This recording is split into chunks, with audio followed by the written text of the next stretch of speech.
Hey guys, hey everybody, and good to see you. And what if I tell you that there is a very good product that speaks about wind turbines itself and that allows you to understand in several clicks whether you need one or whether you should stay away from it? We developed such a product, so let me introduce you the small wind turbine calculator and let me dive into the closer look so you will be able to see from the ins and out, all the ins and outs from inside from one of its creators, from me. So, if I get into the Play Market and start searching for small wind turbine calculator, there will be this kind of application from SynPass Group OU, which is tools, and this is the one that I'm talking about right now. Called internal beta, that's because I have the pre-release version, and I mean, of course, it's available on the App Store and on Play Market on both of the systems. So let me just open it, and since I'm the uh, all-around tester of this application, I can show you all the ins and outs. And let's start with the max version, the premium one. Of course, it has the switch between Ukrainian and English language, the toggle, and themes can be light and dark languages you can select. Of course, in case you need Ukrainian, of course, you can use it, but for everybody else outside of the, everywhere in the world, use English, no issues there. It has two patterns for Northern Hemisphere, for Southern Hemisphere. So it really matters because for somebody who lives in Australia, hi Brian, by the way, this is really important to understand that the sequence, the seasoning is absolutely different from us guys living in Europe or from those of you who live in North America. Or it just depends. Obviously, the seasoning pattern matters. Then what next? We can arrange and check the CP values. So if you know, if you are knowledgeable enough how to change, what to change, you can adjust them. For example, I think that here it's probably a little bit too much. Here it should be also something like this. And then here it should be probably like this. And here it should be probably even like this. I think so. For some reason, mine probably have checked with the manufacturer, or I know from some reasons because my probably blades are self-made from a round pipe. Like it just depends.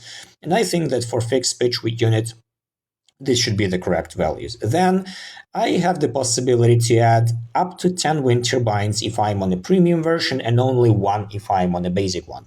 By default, there will always be the M8 wind turbine, which is 219 meters in diameter and say installed at 12 meters height. But before getting to the wind turbine parameters, of course, you have to use what matters the most. And what matters most is the exact location of your unit where you're going to mount. So just like go with your phone on the place where the tower is and hit use device geolocation. Yep, probably you will have to allow this application to use the geolocation, right, to get the parameters of the device. Or you can just input the latitude and longitude manually if you know which parameters are. So technically, if you are away from the spot and you just want to check, and if you have the coordinates, just enter them and then hit the button load data by coordinates. If you click the use geolocation, then the data will be uploaded automatically, and you can clearly see that the wind was loaded for the last 10 years average based on NASA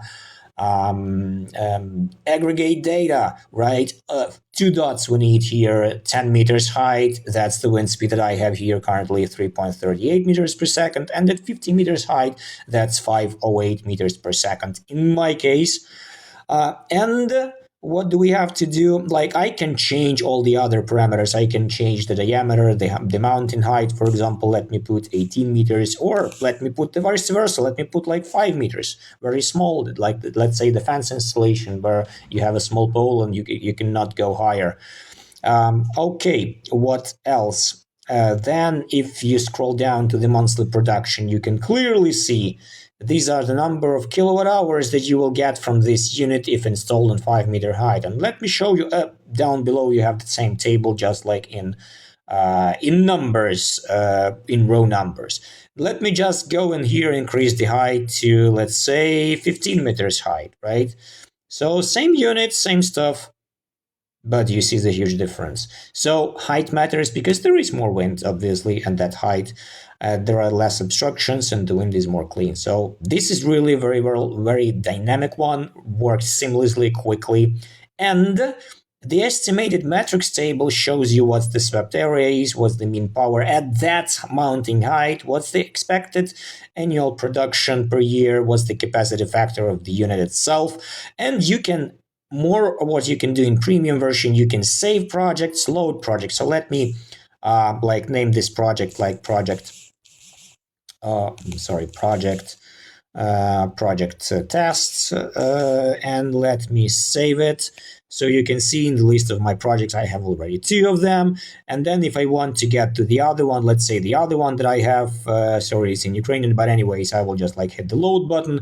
And there I have already something else. And there I have 3 wind turbines, turbine 1, turbine 2, turbine 3, something that was pre-entered earlier, and the data there is very different. And I can instantly go to the project test, the initial one that we created, and go back and we'll see the data about that one. So what else can you do in the premium version? Of course, you can download files, but before going that, let me add some more wind turbines. So let me add the turbine 2, turbine 3. Let's say turbine 2 will be in our case, the variable pitch one, but just bear in mind, let me scroll up to the CPs for a second. So CP parameters are kinda, let's say, typical, right? So this is for someone who really knows how to work with those parameters, and normally you will have to adjust them because they will differ from blade to blade type. They will differ from wind turbine type because some variable pitch wind unit, that is the centrifugal pitch one, the mechanical one, that one will not have such a high CP values specifically after 8 meters per second, because it will reduce the CP value drastically, because after somewhat around 8 meters per second, it will already start slowing itself down, reducing the production, and that actually makes it working worse than the fixed pitch one. But for the electronic pitch, these values might exactly be the case, unless probably some parameters like really high wind speeds where you cannot reach obviously higher than 0.44, 45. You know the BATS limit, right? Where you cannot go higher than a certain value, but in reality, it's even less than that. So bear in mind that if you have changed something, for example, I had mistakenly put here 0.2 and here 0.6 at some reason, and I don't remember which were the correct values, I just can click the reset to default, and voila, the default versions, the default parameters are restored. So you are safe here. You should not look for initial values. You should not remember them. Okay, so let's say our turbine number 2 is something bigger. Let's say it's a model of 5.4 meter in diameter, installed at, say, some 10 meter height, and it's a variable pitch, right? And go with turbine number 3. Let's say that one is slightly smaller. That one is, say, 1.2 meters in diameter only, but installed on 25 meter height with the fixed pitch, right? So we have some aggregate data here in the table and in the graph, sorry. But in the table, here we have the exact values for each of the units per month in the northern hemisphere pattern. If you will go to the southern hemisphere, the pattern will be absolutely different. The max output will be actually in the winter, which is happening in June, July, August, right? In the southern hemisphere. And the least production will be in European winter, which is November, December, January, February. Well, not November, but December, January, February, but still. Okay, then what you can do, you can export, and that's the most interesting part. You can share, for example, a file in a PDF to, let's say, I will export it in Telegram and in saved messages, for example, for myself, and I can easily click here, and we'll see a really nice looking report, which is something that makes this app probably very useful for the installers who will be like researching the possibility for the potential client to maybe go for a wind turbine or maybe not. Maybe have it, maybe leave it. It just depends. Now there is this kind of instrument that allows you to do this, and I mean seriously, you can have it for a fraction of your money. How much will it cost? Let's say about €1 for a basic version. Oh, let's say $1, maybe one something, and €10 for the premium version per month. And that's how we are going to keep it for some nice amount of time, because well, this tool allows you, will give you a lot of handy things, right? So let me reopen the application. Here it is. And well, of course, I mean, I don't know what else to show you. You ask me probably questions. I'm giving you all the links in the description. Hit me in the comments whether you like it or not, whether you will be using it or not, and give it a try. There is a free version, but it's just in Ukrainian on our website. You can check it there. So if you'll go to the manage subscription page, there will be the way to specifically go to the free of charge application. But that's a simplified web version in Ukrainian language, unfortunately, only. But there you can observe and explore and check and try and see if that is working for you. So thanks for now, and see you guys later. Let me know how does this all sound to you. Interesting, right?